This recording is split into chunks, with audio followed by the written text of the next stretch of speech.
اچھے نہیں ہیں، وہ شریف نہیں ہیں، وہ ہمارے معیار پہ پورے نہیں اترتے. ارے شریف ہوتے تو کسی سے دل کیوں لگاتے؟ تو بچوں کو اتنا خود سوار ہوتا ہے، ماں باپ کی نہیں مانتے. ایک بات کہوں، بات سمجھتے بات کہوں میرے بچوں، وہ میرے نوجوان بھائیوں، اگر اپنی مرضی سے شادی کرو گے ماں باپ کا دل دکھا کے، تو یاد رکھنا جو ماں باپ کی نافرمانی کرتے ہوئے حج کو جائے، اللہ اس کا حج اس کے منہ پہ مار دیتا ہے. ماں باپ کو چھوڑ کر کوئی عبادت کرے تو اللہ اس کی عبادت قبول نہیں کرتا. جب ماں باپ کو چھوڑ کر عبادت قبول نہیں ہوتی تو جو ماں باپ کو چھوڑ کر شادیاں کرے گا تو اس کی شادی میں خوشی کیسے ہوگی؟ اس کی زندگی میں راحت کیسے ہوگی؟ اس کی زندگی میں برکت کیسے ہوگی؟ آپ کو ایک بات بتاؤں، مجھے بات یاد آئی.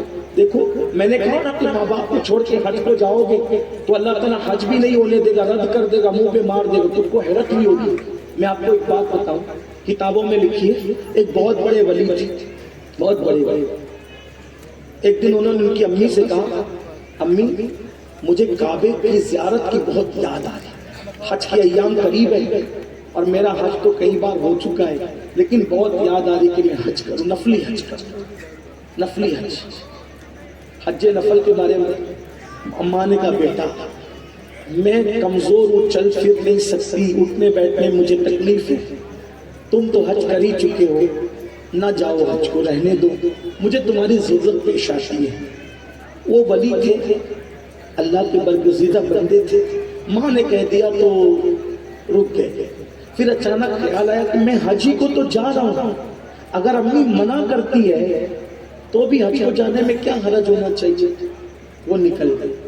اور ان کا پلان کیسا تھا؟ یہ نہیں کہ ممبئی سے بیٹھے 4-5 گھنٹے میں جدہ، لکھنؤ سے بیٹھے 4-5 گھنٹے میں جدہ، یہ والا حج نہیں. پہلی بات تو جانا تھا پیدل.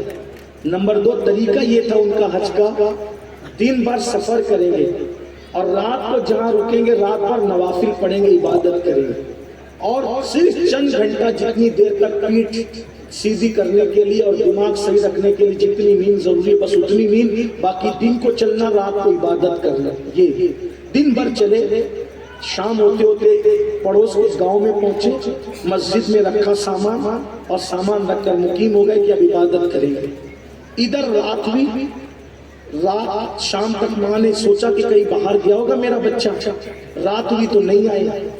ضرورت پیش آ گئی، آواز دی بیٹا او میرے بیٹے، جواب نہیں آیا. اچھا مجھے چھوڑ کے حج کو گیا ہے؟ تو پھر وہ تو ماں تو ماں ہے، دل سے آئی اللہ کی بنا. اللہ کے رسول علیہ السلام فرماتے ہیں بد دعا سے بچو. بد دعا ولیوں کو بھی لگ جائے تو وہ بھی نقصان اٹھا لیتے، اور دعا اگر چوروں کو لگ جائے تو ان کو بھی ولایت کا مقام مل جاتا ہے. ماں باپ کی دعا میں وہ تاثیر ہے، نہ ان کی دعا رد ہوتی نہ ان کی بد دعا رد ہوتی. ایک کلپ آئی تھی میں دیکھ رہا تھا، آپ نے بھی دیکھا ہوگا کہ ایک بیٹی کسی اور کے ساتھ نکاح کرنا چاہتی ہے اور باپ پولیس اسٹیشن میں اس کے پیر پکڑ کر گھر تو چل میری بیٹی کا، چل کے بعد وہ ماننے تیار. یاد رکھنا ایسی بیٹیاں وہ دن دیکھے گی. بد دعا کے طور پہ نہیں کہہ رہا ہوں لیکن آگاہ کرنے کے لیے کہہ رہا ہوں، دین چھوڑ کر جانے والی بیٹی تو جس کے ساتھ جا رہی ہے وہاں خدا سے وفا نہیں ہے تو تیرے ساتھ کیا وفا ہو سکتی؟ ہوش کے ناخن لو. جتنا خوبصورت تمہارا دین ہے اتنا خوبصورت کسی کا دین ہے. جتنا حسن تمہارے دین میں اتنا حسن کسی کے دین میں نہیں ہے. اور اگر تم نے سیریل اور فلموں سے یہ سیکھ لیا ہے کہ مسلمان بیوی سے پیار نہیں کرتے، مسلمان بیوی سے پیار نہیں کرتے، مسلمان بیوی سے پیار نہیں کرتے، میں کہتا ہوں یہ جھوٹ ہے، سب سے بڑا جھوٹ ہے. آج کی تاریخ میں بھی مسلمان بد عمل ہونے کے باوجود بھی اپنی بیوی سے جتنا پیار کرتا ہے کوئی پیار نہیں کرتا. میں تو لوگوں سے کہتا ہوں، اپنی بہنوں سے بھی کہتا ہوں، ہوش کے ناخن لو. اور جو غلط پروپیگنڈا کرتے ہیں کہ مسلمان بیوی سے پیار نہیں کرتے ان کو بھی کہتا ہوں، تاج محل تمہارے باپ نے بنایا ہے کس لیے بنا تاج محل؟ تو کہا بیوی کی محبت میں بنا. میں نے کہا یہی تو ہماری وفا ہے. کہ تم سے تو ایک نہیں سمجھتی، ایک چھوڑ کر کے تم تڑپا تڑپا کر کے پھرتے رہتے ہو۔ ہمارا حال یہ ہے کہ بیوی اگر زندہ ہو تو اس کے رخسار کے دل پر ہم سمرقند اور بخارا جیسا شہر بساتے ہیں، اور اگر مر جائے تو اس کی یاد میں تاج محل جیسی عمارت۔ ہم سے زیادہ پیار کرنے والا تھا بیوی سے۔ اور سن لو ایک بات اور بھی، آپ نے کعبے کو جس بھی اینگل سے دیکھا ہوگا، ایک زاویہ تو یہ بھی ہے نا کہ اگر شوہر بیوی سے پیار کر لے تو سمرقند اور بخارا جیسے شہر بستے ہیں اور تاج محل جیسی عمارت بنتی ہے، اور اگر بیوی سچا پیار کر لے شوہر سے تو مکہ جیسا شہر بستا ہے اور کعبہ جیسی عمارت بنتی ہے۔ سبحان اللہ زندہ باد۔ بتاؤ تو صحیح، مکہ بسا کیسے؟ ایک بیوی شوہر کے پیار میں بیٹھ گئی تبھی تو مکہ جیسا شہر بس۔ یہ وفا ہے بیوی کی۔ ہمارے یہاں بیوی بھی بے مثال ہے، شوہر بھی بے مثال ہے۔ آج بھی ہمارے یہاں پیار ہے، محبت ہے، لیکن آج کہیں اگر کھٹاس پیدا ہو گئی تو آپ دونوں سے کہتا ہوں، جو سن رہے مرد بھی اور عورتیں بھی، سیریل دیکھ کر ازدواجی زندگی گزارنے کی بجائے رسول اللہ کی زندگی دیکھ کر ازدواجی زندگی گزارو، وہ محبت کے پھول کھلے گے جس کا اندازہ نہیں۔ یاد رکھنا، حضور نے بیویوں سے جتنا پیار کیا، ایک الگ عنوان ہے، لیکن صرف ایک بات بتاتا ہوں۔ ام المومنین سیدہ عائشہ فرماتی ہیں جب دودھ پیتے تھے حضور تو کٹورا پہلے ہماری طرف بڑھا دیتے تھے، پہلے ہم لوگ دودھ پیتے تھے اور بچا ہوا دودھ حضور کو پیش کرتے تھے۔ حضور ہمارے ہونٹ کا نشان دیکھ کر وہیں پر لب لگا کر وہیں سے دودھ پیا کرتے تھے۔ ہم ہڈی چوس کر حضور کو دیتے تھے، ہماری چوسی ہوئی ہڈی کو حضور چوسا کرتے تھے۔ ہم کھانا کھاتے تھے، ہماری انگلیوں کا نشان دیکھ کے حضور وہاں سے کھانا لیتے تھے۔ ہم لڑ کر کے روٹ کے بیٹھ جاتے تھے، حضور نے ہم سے کبھی لڑائی نہیں کی، حضور نے ہمیں کبھی نہیں ڈانٹا، حضور منانے کے لیے آیا کرتے تھے۔ اماں عائشہ کہتی ہے میں ناز کرتی تھی، میں نہیں مانتی تھی تو میری کان کی یہ لو پکڑ کر حضور ہلکے سے دبا کے کہتے تھے او ننھی منی عائشہ اٹھ کھڑی ہو، تو میں مسکرا دیا کرتی تھی۔ جب ہم سفر میں ہوتے تو حضور کہتے تھے چلو ہم دوڑ لگائیں گے، ہم دوڑ لگائیں۔ حضور علیہ السلام آج کا چپراسی بھی بیوی کو اتنا پیار نہیں دیتا جتنا خدا کے محبوب دیا کرتے تھے۔ اللہ اکبر، جبریل جس کے برابر چلنے کی طاقت نہ رکھ سکیں، وہ نبی اپنی ازواج سے کہتے تھے چلو دوڑ لگائیں گے۔ ہے کوئی ان کے مقابلے میں دوڑنے والا؟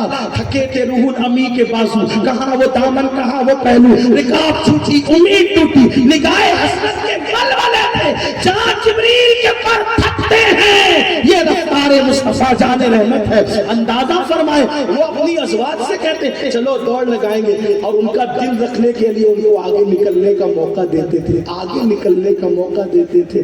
وہ جب آگے نکل کر تو خوش ہوتی حضور ہم آگے نکل گئے، پھر حضور آگے نکل کر کہتے یہ نہیں کہ ہم نے تمہیں ہرا دیا، نہ وہ ہرانے کسی کو نہیں آئے تھے۔ کیا کہتے؟ پہلے تم آگے نکل گئی تھی، اب ہم آگے نکل گئے، اس لیے کل کا بدلہ آج ہو گئے۔ یہ محبتوں کا ماحول تھا، یہ پیار کا ماحول تھا۔ اماں جان عائشہ سے کہتے ارے ذرا زمانے جاہلیت کے وہ فلاں شاعر نے جو شعر لکھے تھے مجھے پڑھ کے سناؤ۔ اماں ان کو پڑھ کے سنایا کرتی تھی۔ اندازہ فرمائے یہ خوبصورت ماحول تھا میرے بھائیوں گھر کا، لیکن یہ رسول اللہ کے گھر کا ماحول تھا۔ ہمارے گھر میں مہندی بھی نہیں چھٹتی، طلاق کی نوبت کیوں آتی؟ سیریل دیکھ کر کے زندگی گزارنے کا طریقہ سیکھ رہے۔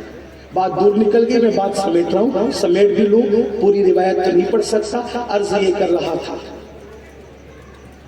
کہ ماں کو ضرورت پیش آئی، ماں نے آواز لگائی بیٹا، جواب نہیں ملا، آہ نکلی، اچھا مجھے چھوڑ کر کے تو نکل گیا، حج کو کعبے کو مجھے چھوڑ کر میری نافرمانی میں نکلا، آہ نکلی، مولا آسمان کی طرف دیکھ، مولا میرے منع کرنے کے بعد بھی یہ حج کو گیا ہے، ایک ماں کی بد دعا ہے کعبے تک پہنچنے نہ پائے۔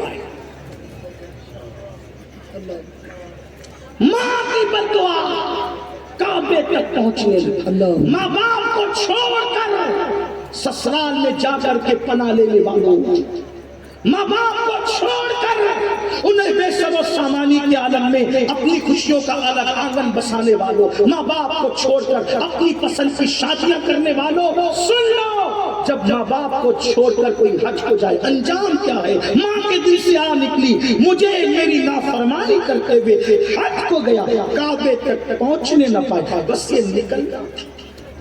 اور ادھر وہ نوافل پڑھ رہے تھے، ہمارے جیسے گنہگار نہیں تھے، اللہ والے تھے نوافل۔ ادھر آہ نکلی کیونکہ ماں کی دعا بھی قبول، بد دعا بھی، باپ کی دعا بھی قبول، بد دعا بھی قبول، آہ نکلی۔ نماز میں تھے، گاؤں میں چور آئے، لوگ جاگ گئے، چور چور چور چلانا شروع کیا۔ چور لوگ مسجد کی گلی میں گھسے اور پھر پتہ نہیں کہاں چھپ گئے، لوگوں کو مغالطہ ہوا مسجد میں۔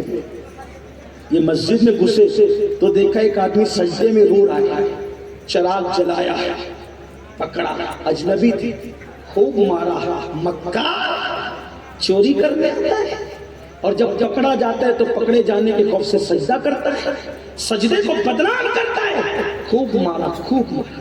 جب مارتے مارتے تھک گئے تو پھر جیل میں بند کر دیا۔ صبح قاضی کے پاس مقدمہ پیش کیا، صبح قاضی کے پاس مقدمہ پیش کیا، قاضی صاحب جو چوری کے لیے آئے اور پکڑے جانے کے خوف سے سجدہ بدنام کرے، نماز بدنام کرے، اس کی سزا کیا ہے؟ کہا اس کے ہاتھ بھی کٹ، اس کے پیر بھی کٹ، اس کی آنکھیں بھی کٹ، نکال لو اس کی آنکھیں، ہاتھ پیر کاٹ، ہاتھ کاٹے پیر کاٹے آنکھیں نکال لی۔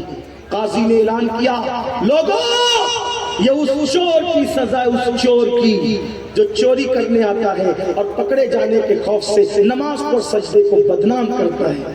تب انہوں نے کہا، اس اللہ والے نے، قاضی صاحب یہ اعلان مت کیجیے، آپ نے جو سزا دینی تھی اپنے گمان میں مجھے دے لی، لیکن اب میری طرف سے اعلان یہ کیجیے جو سچا ہے، یہ اس حاجی کی سزا ہے جو اپنی ماں کی اجازت کے بغیر حج کو جا رہا تھا۔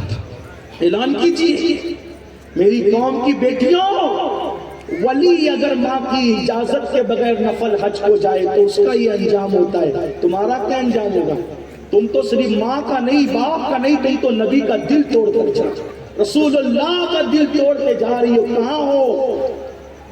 یہ دنیا ہے، دنیا سے زیادہ بے وفا کوئی ہے ہی نہیں۔ دنیا کہتے کس کو ہے؟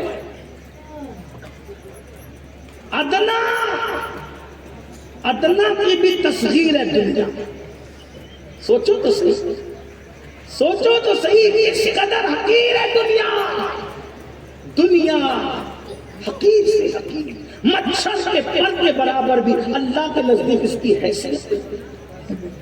مردار بکری کے بچے جس میں کیڑے پڑ گئے ہوں اس سے بھی اتنی بھی اللہ کے نزدیک، رسول اللہ کے نزدیک دنیا کی اہمیت نہیں۔ دنیا کے چکر میں پڑے، 2 منٹ کی لذت کے لیے، چند لمحوں کی خوشیوں کے لیے ماں باپ کا دل دکھانا، رسول اللہ کا دل دکھانا، کہاں کی عقل ہے، کہاں کا ذہن ہے، کہاں کی فکر ہے؟ تو اس ولی نے کہا، قاضی صاحب اعلان کرو اس حاجی کی سزا ہے جو ماں کی اجازت کے بغیر حج کو جاتا۔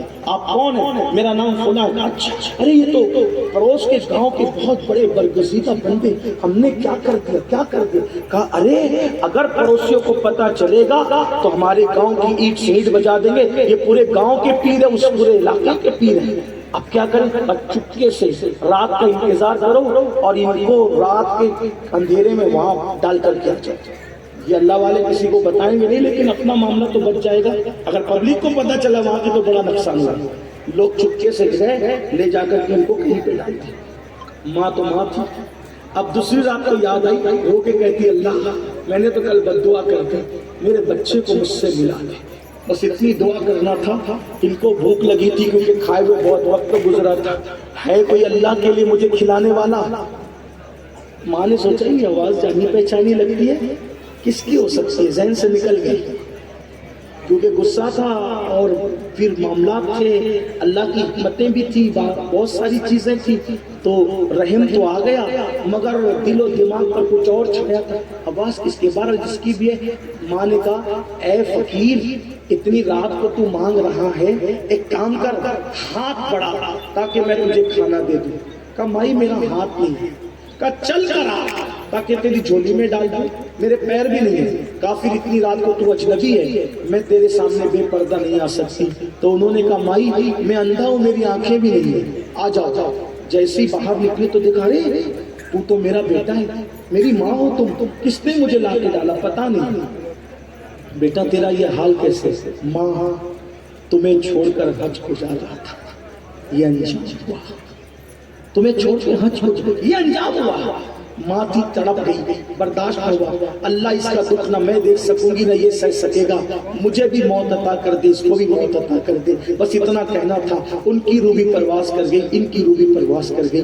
آپ غور کریں، ماں کا دل دکھا کر، ماں کی نافرمانی کر کے کوئی حج کو جائے تو اس کا یہ انجام ہوتا ہے۔ جو ماں باپ کا دل دکھا کر شادیاں کرنے نکلے ان کا کیا انجام ہوگا؟ تو میں اپنی گفتگو کو نامکمل اسی پر ختم کرتا ہوں، کافی وقت ہو گیا، پھر کبھی انشاءاللہ آگے کی روایتیں پڑھی جائے گی۔ اللہ تعالیٰ ہم سب کو عمل کی توفیق دے، گفتگو کے درمیان میں غلطی تو اللہ معاف فرمائے۔ استغفر اللہ ربی من کل ذنب و اتوب الیہ وما علیہ